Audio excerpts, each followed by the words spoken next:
Bismillah, Assalamualaikum warahmatullahi wabarakatuh. Waalaikumsalam warahmatullahi wabarakatuh. Kami dari kelompok 4, saya selaku ketua dari kelompok 4 atas nama Nur Alvin. Sebelah kiri saya adalah Fadila Febrianti, sebelah kirinya ada Ratna Sari, dan sebelah kiri Ratna Sari ada Mega Virginia. Adapun video kali ini kita akan menjelaskan capaian pembelajaran bahasa Indonesia jenjang sekolah dasar dan menengah kurikulum merdeka. Adapun pokok bahasan yang akan kita uraikan, yang pertama itu kita akan menjelaskan pengertian capaian pembelajaran menurut para ahli. Kemudian yang kedua, rumusan capaian pembelajaran bahasa Indonesia SMP, MTS, SMA, SMK, MAK. Kemudian yang ketiga yaitu capaian pembelajaran mata pelajaran bahasa Indonesia setiap fase. Dan yang keempat atau yang terakhir adalah capaian pembelajaran setiap fase berdasarkan elemen. Langsung saja, pembahasan yang pertama kita akan menjelaskan pengertian capaian pembelajaran menurut para ahli, yang akan dijelaskan oleh saya sendiri selaku ketua yang akan menjelaskan pengertian CP ini. Nah, adapun capaian pembelajaran menurut para ahli, yang pertama itu arti capaian pembelajaran menurut Kemendikbud. Capaian pembelajaran atau biasa disingkat dengan CP adalah kompetensi pembelajaran yang harus dicapai oleh peserta didik atau murid dalam setiap fase perkembangan yang dimulai dari fase PAUD. Capaian pembelajaran ini mencakup banyak kompetensi dan lingkup materi yang telah diprogram secara komprehensif dalam sebuah bentuk narasi. Kemudian yang kedua, pengertian CP menurut Dikti 2015. Capaian pembelajaran merupakan suatu ungkapan tujuan pendidikan yang merupakan suatu pernyataan tentang apa yang diharapkan, diketahui, dipahami, dan dapat dikerjakan oleh peserta didik setelah menyelesaikan suatu periode belajar. Kemudian yang ketiga ada pengertian CP menurut Oxford 2017. Capaian pembelajaran merupakan ungkapan yang biasanya digunakan untuk menetapkan standar kualifikasi dan menentukan tingkat kerangka kualifikasi, mengarahkan kurikulum, menjelaskan program dan kursus, atau menentukan spesifikasi penilaian. Selain daripada itu, CP atau capaian pembelajaran berdampak secara tak langsung terhadap metode pengajaran, pembelajaran lingkungan, dan praktik penilaian. Kemudian yang keempat, pengertian CP menurut Kennedy et al. 2014. Dia mengatakan bahwa capaian pendidikan memiliki fokus pada apa yang diharapkan siswa di akhir pembelajaran.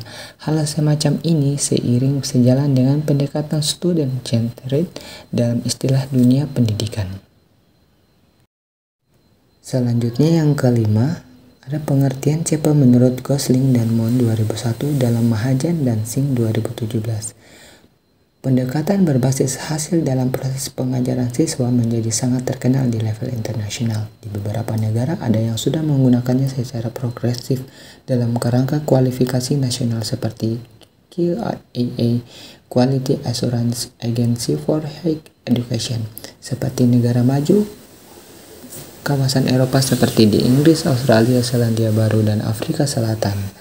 Kemudian yang keenam, pengertian yang keenam menurut Mohajan dan Singh 2017 bahwa capaian pembelajaran dapat diartikan sebagai alat navigasi atau GPS. Setelah tujuan tersebut ditautkan ke perangkat GPS, kemudian pengemudi akan dituntun sepanjang perjalanan yang pada akhirnya membawa pengemudi ke tujuan yang disebutkan dengan benar dan tepat tanpa ada rasa takut akan tersesat atau kehilangan arah. Dan pengertian CP yang terakhir menurut Kemendikbud nomor 958 tahun 2020 mengatakan bahwa CP pada pendidikan anak usia dini atau PAUD, pendidikan dasar atau SD, dan pendidikan menengah atau SMP dan SMA dinyatakan bahwasannya capaian pembelajaran menjadi kompetensi pembelajaran yang minimal harus digapai oleh setiap individu dari peserta didik atau murid pada setiap mata pelajaran pada satuan PAUD, SD, dan SMP atau SMA. CP sendiri di dalamnya terdapat sekumpulan kompetensi dan lingkup yang diatur secara komprehensif dalam bentuk narasi. CP pada satuan PAUD disebut dengan istilah capaian perkembangan PAUD atau CP PAUD. Baik, mungkin itu saja yang bisa saya jelaskan mengenai pengertian capaian pembelajaran menurut para ahli. Kemudian kita lanjut pada materi yang kedua, yaitu rumusan capaian pembelajaran bahasa Indonesia SMP, MTS, SMA, SMK, dan MAK yang akan dijelaskan oleh saudari saya Fadilah Febrianti. Kepada Fadilah Febrianti, saya persilakan. Baik, saya akan melanjutkan penjelasan. Jadi rumusan CP bahasa Indonesia SMP, MTS, SMA, SMK, dan MAK. Kompetensi minimum yang harus dicapai peserta didik untuk setiap mata pelajaran. CP dirancang dengan mengacu pada standar kompetensi lulusan atau SKL dan standar isi sebagaimana kompetensi inti dan kompetensi dasar atau yang disingkat KI dan KD. Dalam kurikulum 2013 dirancang. Capaian pembelajaran merupakan pembaharuan dari KI dan KD yang dirancang untuk terus menguatkan pembelajaran yang fokus pada pengembangan kompetensi. Kurikulum 2013 bahkan kurikulum nasional yang terdahulu sudah ditujukan untuk berbasis kompetensi sehingga kurikulum ini meneruskan upaya tersebut.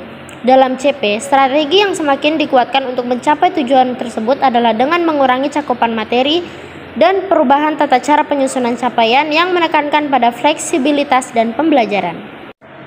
Perumusan CP, perubahan lain yang signifikan dari KI sampai KD menjadi CP adalah format penulisan kompetensi yang ingin dicapai serta rentang waktu yang ditargetkan untuk mempelajarinya. Dalam KI dan KD, kurikulum 2013, kompetensi-kompetensi yang dituju disampaikan dalam bentuk kalimat tunggal yang disusun dalam poin-poin. Selain itu, dalam KI dan KD, terdapat pemisahan antara pengetahuan, sikap, dan keterampilan sebagaimana taksonomi Bloom juga memisahkan ketiga domain tersebut. Meskipun dalam kurikulum 2013 kompetensi KI dan KD tersebut sebenarnya saling berkaitan dan berangkaian, namun demikian ketika KI dan KD dituliskan sebagai poin-poin, keterkaitan antara ruang lingkup kemampuan satu dengan yang lain tidak terdefinisikan dengan jelas. Evaluasi kurikulum 2013 yang dilakukan oleh Pusat Kurikulum dan Perbukuan Kemendikbudristek mendapati bahwa sebagian guru belum melihat adanya rangkaian yang utuh antara KD-KD dari satu KI yang sama. Target kompetensi tersebut kemudian ditargetkan untuk dicapai dalam rentan waktu 1 tahun ajaran. CP ditulis dalam metode yang berbeda, di mana pemahaman, sikap, atau disposisi terhadap pembelajaran dan pengembangan karakter, serta keterampilan yang terobservasi atau terukur ditulis sebagai suatu rangkaian. Hal ini merujuk pada makna kompetensi yang lebih dari sekedar perolehan pengetahuan dan keterampilan, tetapi juga mengolah dan menggunakan pengetahuan, keterampilan, sikap, serta nilai-nilai yang dipelajari untuk menghadapi situasi atau permasalahan yang kompleks. Menurut OECD tahun 2019, Glaser tahun 2018. CP disampaikan dalam bentuk paragraf atau narasi untuk menggambarkan rangkaian konsep dan keterampilan kunci yang ditargetkan untuk diraih oleh peserta didik yang ditunjukkan dengan performa yang nyata. Dengan demikian, CP diharapkan dapat memperlihatkan rangkaian proses belajar suatu konsep ilmu pengetahuan mulai dari memahami suatu konsep sampai dengan menggunakan konsep ilmu pengetahuan dan keterampilannya untuk mencapai tuntutan kognitif yang lebih kompleks, misalnya mengajukan solusi kreatif bukan sekedar menjawab pertanyaan. Dalam penulisannya, struktur CP tidak didasarkan domain-domain pemahaman, sikap, atau disposisi dan keterampilan, melainkan berbasis pada kompetensi dan atau konsep yang esensial dari setiap mata pelajaran. Kompetensi dan konsep tersebut sebagai elemen-elemen yang menjadi ciri khas setiap mata pelajaran. Kompetensi dan konsep tersebut disebut sebagai elemen-elemen yang menjadi ciri khas setiap mata pelajaran, dan elemen ini kemudian dinyatakan perkembangannya dari satu fase ke fase berikutnya. Dengan demikian, setiap elemen secara konsisten dipelajari oleh peserta didik mulai dari jenjang SD sampai jenjang SMA dengan kompleksitas dan kedalaman yang berbeda, yang artinya kompetensi peserta didik pun berkembang dari fase ke fase. Untuk mata pelajaran bahasa Indonesia, capaian ditargetkan dimulai sejak fase A dan berakhir di fase F. Nah, dapat dilihat pada tabel tersebut bahwa fase A dimulai dari kelas 1 sampai kelas 2 SD, program paket A. Untuk fase B, kelas 3 sampai kelas 4 SD, program paket A. Dan untuk kelas C, dimulai dari kelas 5 sampai kelas 6 SD, program paket A. Dan untuk fase B, dimulai dari kelas 7 sampai kelas 9 SMP, MTS atau program paket B. Fase E, dimulai dari kelas 10 SMA, MA, SMK atau MAK, program paket C. Dan fase F adalah kelas 11-12 SMA, MA, SMK atau MAK, program paket C. Dalam mata pelajaran bahasa Indonesia terdapat 4 elemen utama, yaitu yang pertama menyimak, yang kedua membaca dan memirsa, yang ketiga berbicara dan mempresentasikan, dan yang keempat menulis. Sejak fase A, kelas 1 sampai kelas 2 SD atau sederajat, hingga fase F, kelas 11 sampai kelas 12 SMA atau sederajat, keempat elemen tersebut dipelajari dengan tingkat kompleksitas kognitif yang terus berkembang. Bagi guru dan pengembangan kurikulum, elemen ini dapat menjadi acuan tentang kompetensi apa saja yang harus ia ajarkan kepada siswa dan menjadi aspek yang diakses oleh guru. Apabila ada siswa yang belum dapat mengikuti pelajaran di suatu fase, guru dapat mengecek elemen apa yang belum dikuasai siswa tersebut dan kemudian membantunya untuk mengulang pembelajaran elemen yang sama di fase sebelumnya. Alur perkembangan capaian pembelajaran dimulai pada fase A hingga fase tertinggi yaitu fase F. Sebagai acuan untuk pembelajaran intrakurikuler, CP dirancang dan ditetapkan dengan berpijak pada standar nasional pendidikan terutama standar isi. Oleh karena itu, pendidik yang merancang pembelajaran dan asesmen mata pelajaran bahasa Indonesia tidak perlu lagi merujuk pada dokumen standar isi, cukup mengacu pada CP. Untuk pendidikan dasar dan menengah, CP disusun untuk setiap mata pelajaran. Bagi peserta didik berkebutuhan khusus dengan hambatan intelektual dapat menggunakan CP pendidikan khusus. Peserta didik berkebutuhan khusus tanpa penghambatan intelektual menggunakan CP reguler ini dengan menetapkan prinsip modifikasi kurikulum dan pembelajaran. Pemerintah menetapkan capaian pembelajaran atau CP sebagai kompetensi yang ditargetkan. Namun demikian, sebagai kebijakan tentang target pembelajaran yang perlu dicapai setiap peserta didik, CP tidak cukup konkret untuk memandu kegiatan pembelajaran sehari-hari. Oleh karena itu, pengembangan kurikulum operasional atau pendidik perlu menyusun dokumen yang lebih operasional yang dapat memandu proses pembelajaran intrakurikuler yang disebut dengan istilah alur tujuan pembelajaran. Pengembangan alur tujuan pembelajaran dijelaskan lebih terinci dalam panduan pembelajaran dan asesmen. Pola perumusan CP ini juga dipengaruhi oleh beberapa kerangka kurikulum yang digunakan di berbagai negara dengan pencapaian pendidikan yang relatif tinggi. Pada kurikulum Finlandia menurut Finnish Board of Education tahun 2014, di mana standar yang perlu dicapai disampaikan secara deskriptif mulai dari penjelasan tentang fungsi dari mata pelajaran tersebut, kompetensi utama yang difokuskan, capaian atau tujuan untuk kompetensi tersebut, panduan atau rambu-rambu yang perlu diperhatikan guru atau pengembang silabus dan kegiatan pembelajaran mata pelajaran tersebut, dan asesmen yang dianjurkan.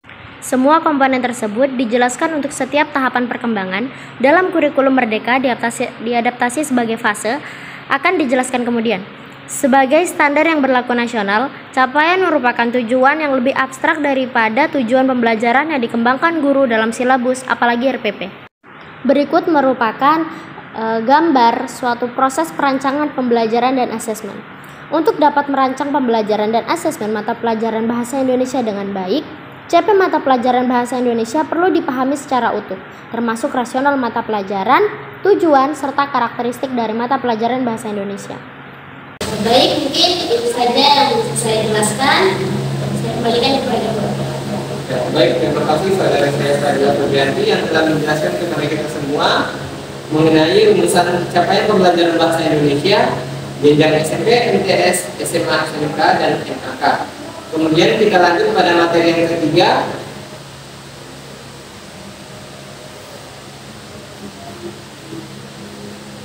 mengenai capaian pembelajaran mata pelajaran bahasa Indonesia setiap fase yang akan dijelaskan oleh saudari saya Ratna Sari. Kepada saudari Ratna Sari, saya persilakan. Baik, Ketua, terima kasih atas kesempatannya.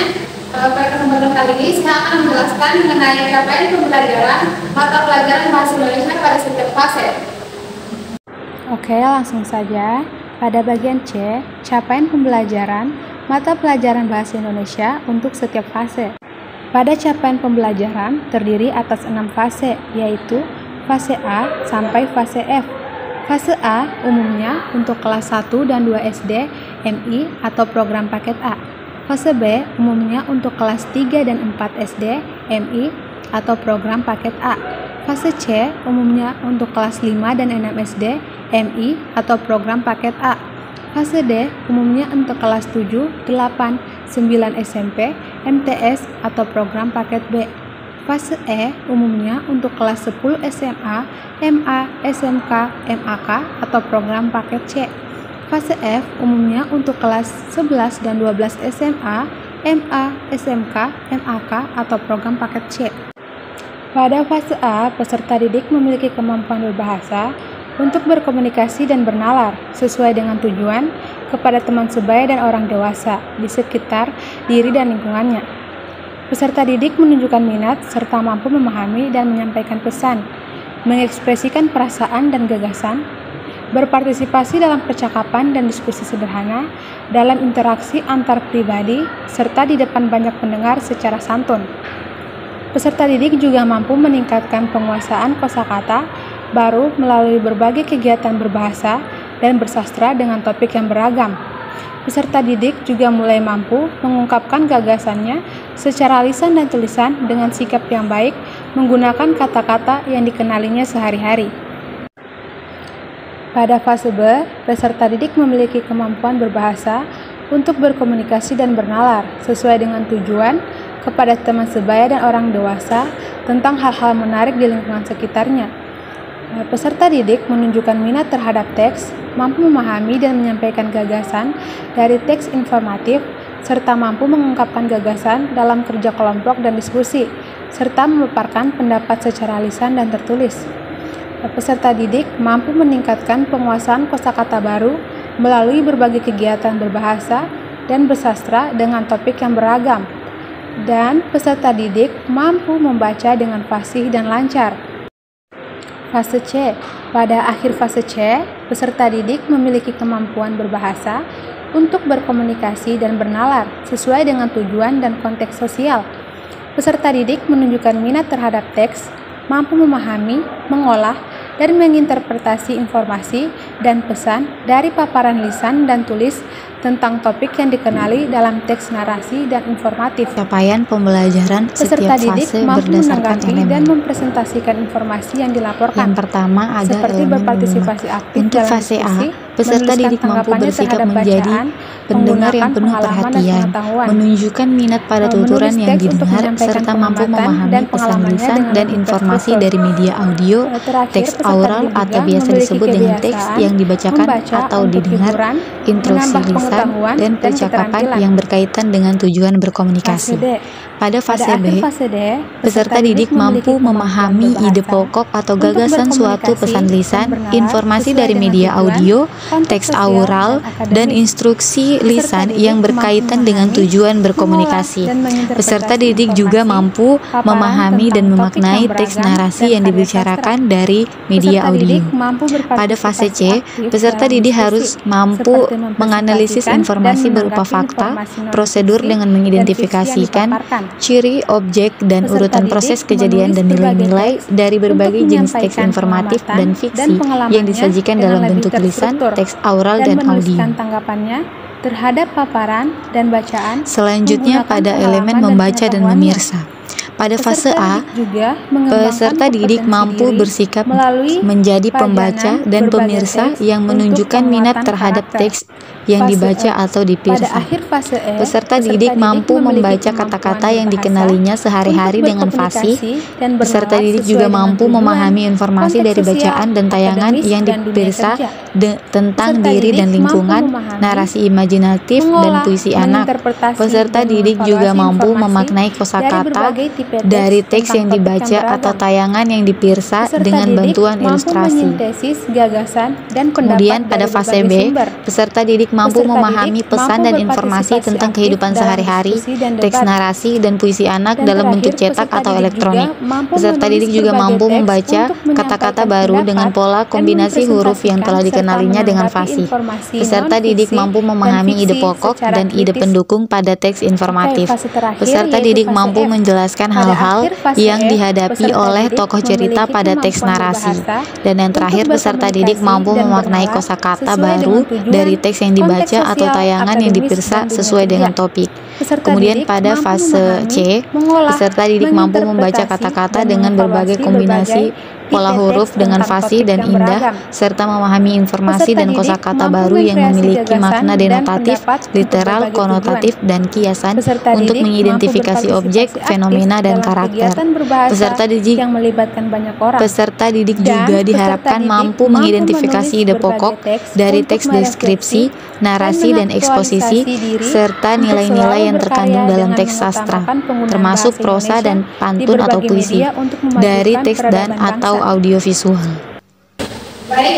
Kemudian pada elemen berbicara dan mempresentasikan, pada fase A, peserta didik harus mampu berbicara dengan santun tentang beragam topik yang dikenali menggunakan volume dan intonasi yang tepat sesuai konteks. Peserta didik mampu merespons dengan bertanya tentang sesuatu, menjawab, dan menanggapi komentar orang lain dengan baik dan santun dalam suatu percakapan. Peserta didik juga mampu mengungkapkan gagasan secara lisan dengan atau tanpa bantuan gambar atau ilustrasi. Peserta didik mampu menceritakan kembali suatu isi informasi yang dibaca atau didengar dan menceritakan kembali teks narasi yang dibacakan atau dibaca dengan topik diri dan lingkungan. Pada fase B, peserta didik mampu berbicara dengan pilihan kata dan sikap atau tubuh gestur yang santun, menggunakan volume dan intonasi yang tepat sesuai dengan konteks. Peserta didik mengajukan dan menanggapi pertanyaan, jawaban, pernyataan, penjelasan dalam suatu percakapan dan diskusi yang aktif. Peserta didik mampu mengungkapkan gagasan dalam suatu percakapan dan diskusi dengan mematuhi tata caranya. Peserta didik juga mampu menceritakan kembali suatu informasi yang dibaca atau didengar dari teks narasi dengan topik yang beraneka ragam. Kemudian pada fase C, peserta didik mampu menyampaikan informasi secara lisan untuk tujuan menghibur dan meyakinkan mitra tutur sesuai dengan kaidah dan konteks, menggunakan kosakata baru yang memiliki makna denotatif, konotatif, dan kiasan, pilihan kata yang tepat sesuai dengan norma budaya, kemudian menyampaikan informasi dengan fasih dan santun. Peserta didik juga menyampaikan perasaan berdasarkan fakta, imajinasi secara indah, dan menarik dalam bentuk prosa dan puisi dengan menggunakan kosakata secara kreatif. Peserta didik mempresentasikan gagasan, hasil pengamatan dan pengalaman dengan logis, sistematif, efektif, kreatif, dan kritis. Kemudian pada elemen menulis, pada fase A, peserta didik mampu menunjukkan keterampilan menulis permulaan dengan benar, dengan cara memegang alat tulis, jarak mata dan buku, menebalkan garis atau huruf, dan lain-lain di atas kertas atau media digital. Peserta didik mengembangkan tulisan dengan tangan yang semakin baik. Peserta didik mengembangkan tulisan tangan yang semakin baik. Peserta didik mampu menuliskan teks deskripsi dengan beberapa kalimat sederhana, menulis teks rekon tentang pengalaman diri, menulis kembali narasi berdasarkan teks fiksi yang dibaca atau didengar, menulis teks prosedur tentang kehidupan sehari-hari, dan menulis teks eksposisi tentang kehidupan sehari-hari. Kemudian elemen menulis pada fase B diharapkan peserta didik mampu menulis teks narasi, teks deskripsi, teks rekon, teks prosedur, dan teks eksposisi dengan rangkaian kalimat yang beragam, informasi yang rinci dan akurat dengan topik yang beragam. Peserta didik juga harus terampil menulis tegak bersambung. Kemudian elemen menulis pada fase C, peserta didik diharapkan mampu menulis teks eksplanasi, laporan, dan eksposisi persuasif dari gagasan, hasil pengamatan, pengalaman, dan imajinasi. Kemudian peserta didik menjelaskan hubungan Kemudian peserta didik diharapkan menjelaskan hubungan kausalitas serta menuangkan hasil pengamatan untuk meyakinkan pembaca. Peserta didik mampu menggunakan kaidah kebahasaan dan kesastraan untuk menulis teks sesuai dengan konteks dan norma budaya, dan menggunakan kosakata baru yang memiliki makna denotatif, konotatif, dan kiasan. Peserta didik juga harus menyampaikan perasaan berdasarkan fakta, imajinasi, secara indah dan menarik dalam bentuk prosa dan puisi dengan penggunaan kosakata secara kreatif. Kemudian elemen menyimak pada fase D. Peserta didik mampu menganalisis dan memaknai informasi berupa gagasan, pikiran, perasaan, pandangan, arahan, atau pesan yang tepat dari berbagai jenis teks, baik fiksi maupun non-fiksi, audiovisual dan aural dalam bentuk monolog, dialog, dan gelar wicara. Peserta didik juga harus mampu mengeksplorasi dan mengevaluasi berbagai informasi dari topik aktual yang didengar. Pada fase E, peserta didik mampu mengevaluasi dan mengkreasi informasi berupa gagasan, pikiran, perasaan, pandangan, arahan, atau pesan yang akurat dari menyimak berbagai jenis tes dalam bentuk monolog, dialog, dan gelar wicara.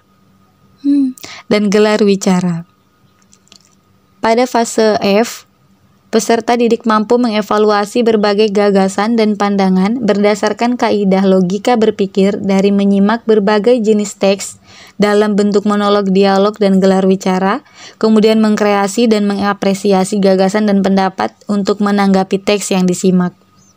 Kemudian pada elemen membaca dan memirsa. Peserta didik memahami informasi berupa gagasan, pikiran, pandangan, arahan, atau pesan dari berbagai jenis teks, misalnya teks deskripsi, narasi, puisi, eksplanasi, dan eksposisi dari teks visual dan audiovisual. Untuk menemukan makna yang tersurat dan tersirat, peserta didik juga harus menginterpretasikan informasi untuk mengungkapkan simpati, kepedulian, empati, atau pendapat pro dan kontra dari teks visual dan audiovisual. Peserta didik menggunakan sumber informasi untuk menilai akurasi dan kualitas data sesuai serta membandingkan informasi pada teks. Pada fase ini juga peserta didik harus mampu mengeksplorasi dan mengevaluasi berbagai topik aktual yang dibaca dan dipirsa. Pada fase E, peserta didik mampu mengevaluasi informasi berupa gagasan, pikiran, pandangan, arahan, atau pesan dari berbagai jenis teks, misalnya deskripsi, laporan, narasi, rekon, eksplanasi, eksposisi, dan diskusi dari teks visual dan audiovisual untuk menemukan makna yang tersurat dan tersirat. Pada fase ini juga peserta didik menginterpretasi informasi untuk mengungkapkan gagasan dan perasaan simpati, peduli, empati, dan atau pendapat pro kontra dari teks visual dan audiovisual secara kreatif. Peserta didik menggunakan sumber lain untuk menilai akurasi dan kualitas data serta membandingkan isi teks. Kemudian pada fase F, peserta didik mampu mengevaluasi gagasan dan pandangan berdasarkan kaidah logika berpikir dan membaca berbagai tipe teks, baik non-fiksi dan fiksi, di media cetak dan elektronik. Peserta didik mampu mengapresiasi teks fiksi dan non-fiksi. Kemudian elemen berbicara dan mempresentasikan. Pada fase D, peserta didik mampu menyampaikan gagasan, pikiran, pandangan, arahan, atau pesan untuk tujuan pengajuan usul, pemecahan masalah, dan pemberian solusi secara lisan dalam bentuk monolog dan dialog, logis, kritis, dan kreatif. Peserta didik mampu menggunakan dan memaknai kosakata baru yang memiliki makna denotatif, konotatif, dan kiasan untuk berbicara dan menyajikan gagasannya. Peserta didik mampu menggunakan ungkapan sesuai dengan norma kesopanan dalam berkomunikasi. Peserta didik mampu berdiskusi secara aktif, kontributif, efektif, dan santun. Pada fase ini juga peserta didik mampu menuturkan dan menyajikan ungkapan simpati, empati, peduli, perasaan, dan penghargaan dalam bentuk teks informatif dan fiksi melalui teks multimoda. Peserta didik mampu mengungkapkan dan mempresentasikan berbagai topik aktual secara kritis. Pada elemen berbicara dan mempresentasikan pada fase E, peserta didik diharapkan mampu mengolah dan menyajikan gagasan, pikiran, pandangan, arahan, atau pesan untuk tujuan pengajuan usul, perumusan masalah, dan solusi dalam bentuk monolog, dialog, dan gelar wicara secara logis, runtut, kritis, dan kreatif. Peserta didik mampu mengkreasi ungkapan sesuai dengan norma kesopanan dalam berkomunikasi. Peserta didik berkontribusi lebih aktif dalam diskusi dengan mempersiapkan materi diskusi, melaksanakan tugas dan fungsi dalam diskusi, dan kemudian peserta didik mampu mengungkapkan simpati, empati, peduli, perasaan, dan penghargaan secara kreatif dalam bentuk teks fiksi dan non-fiksi multimodal. Kemudian pada fase F, peserta didik mampu menyajikan gagasan, pikiran, dan kreativitas dalam berbahasa dalam bentuk monolog, dialog, dan gelar bicara secara logis, sistematis, kritis, dan kreatif. Kemudian peserta didik harus mampu menyajikan karya sastra secara kreatif dan menarik. Peserta didik mampu mengkreasikan teks sesuai dengan norma kesopanan dan budaya Indonesia. Kemudian peserta didik mampu menyajikan dan memperhatikan serta mempertahankan hasil penelitian dan menyimpulkan masukan dari mitra diskusi. Kemudian elemen menulis pada fase D, peserta didik harus mampu menulis gagasan, pikiran, pandangan, arahan, atau pesan tertulis untuk berbagai tujuan secara logis, kritis, dan kreatif.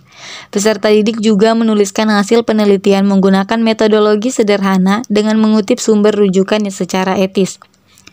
Menyampaikan ungkapan rasa simpati, empati, peduli, dan pendapat pro kontra secara etis dalam memberikan penghargaan secara tertulis dalam teks multimodal.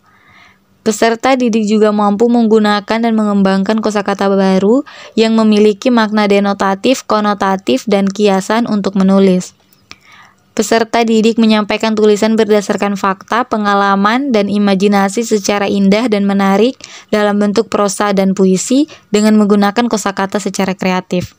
Kemudian elemen menulis pada fase E, peserta didik mampu menulis gagasan, pikiran, pandangan, arahan, atau pesan tertulis untuk berbagai tujuan secara logis, kritis, dan kreatif dalam bentuk teks informasional dan atau fiksi. Peserta didik mampu menulis teks eksposisi, hasil penelitian, dan teks fungsional dunia kerja. Peserta didik mampu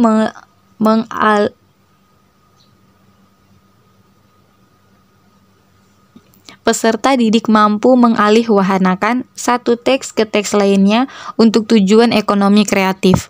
Peserta didik mampu menerbitkan hasil tulisan di media cetak maupun digital.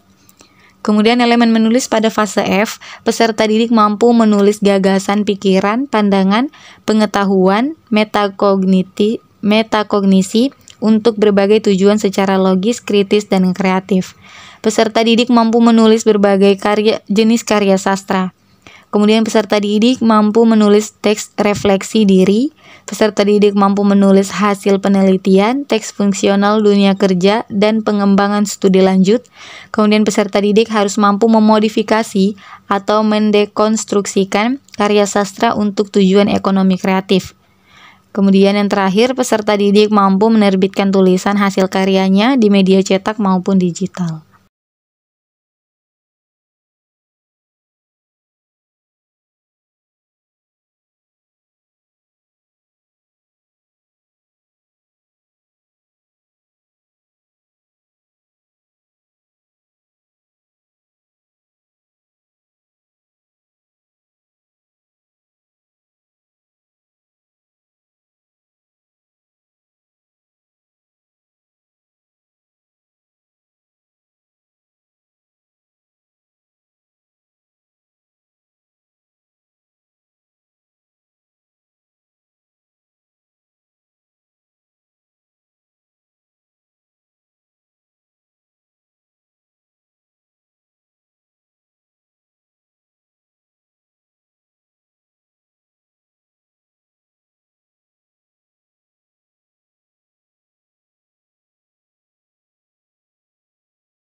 Mungkin itu saja yang bisa saya sampaikan. Lebih dari kurangnya mohon dimaafkan, saya kembalikan pada moderator. Ya, baik, terima kasih Saudari Mega Virginia yang telah menjelaskan kepada kita semua mengenai capaian pembelajaran setiap fase berdasarkan elemen.